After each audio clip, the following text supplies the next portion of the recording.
In 2007, I went to the UK, to London to be exact. We went on a trip to a sister organization that did similar work to like Happening Natural Day, right? It was called Adornment. And when I got there, I had my table, my booth, and I had, books by the Uhuru movement. I had a little placard book, my little stand joint with pictures of Marcus Garvey, red, black, and green. I had papers, all types of like paraphernalia, but from our perspective as black people in America, in the United States, or what have you, but really repping the global liberation strategy. Two things happened to me there. First thing, sister comes up to me, and mind you, in the UK, there's a lot of African people from a lot of different places in the UK, especially in a place like London, right? So when I was in the session, in the conference, I mean, there's like 1,000 people here. It's like a Happening Natural Day, right? And so there's a sister from Cote d'Ivoire, right? We having a conversation. Sister from Cote d'Ivoire, sister from Madagascar, right? And another sister from, I can't remember where she was from. It was another sister from another African country. And we were in conversation. She asked me, and one of the sisters asked me, yeah, where are you from? Right? And I was like, I'm from the United States. And she was like, no, where you from? I'm like, I'm from Virginia, to be more specific. She's like, no, where you from? Like, where are you from? Where you from? And in that moment, I was like, oh, she's asking me what country I'm from.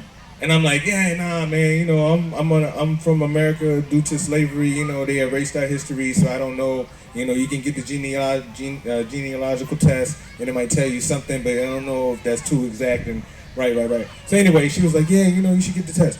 And in that moment, I was like, but even though I don't know exactly what tribe or what region of the continent I'm from, because we got our stories intermersed and intertangled with all of these different identities of African identity through the transatlantic slave trade, is that I can respect and identify with all of the different places, right? And I'm learning from each section and different cultural phenomena, right? And then at the end of the day, when everybody was breaking down, the contingent that I was with had left, right? And I was trying to figure out I'm going to take a cab back to where I was staying. And it was some brothers and sisters who were in the Uhuru movement, right? That had saw the papers that I was selling, and they was like, look, man, we're going to help you get home, right? Because I'm in London, first time in London, I didn't know nothing about no train, no bus, how to catch a cab, people speaking French. I don't know I'm like, I'm just going to figure this out. But like, they said no, and 3 or 4 brothers, never met them. First day I met them was that day.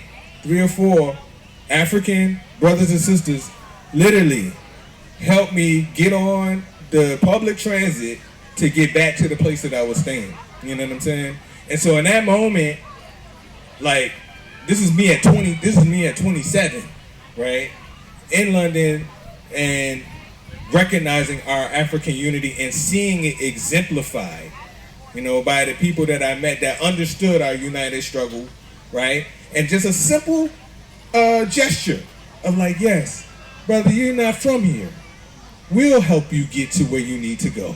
You know what I mean? Didn't know me from Adam, didn't know me from, nothing. Just like, I just see what you're doing, and I'll make sure you get right.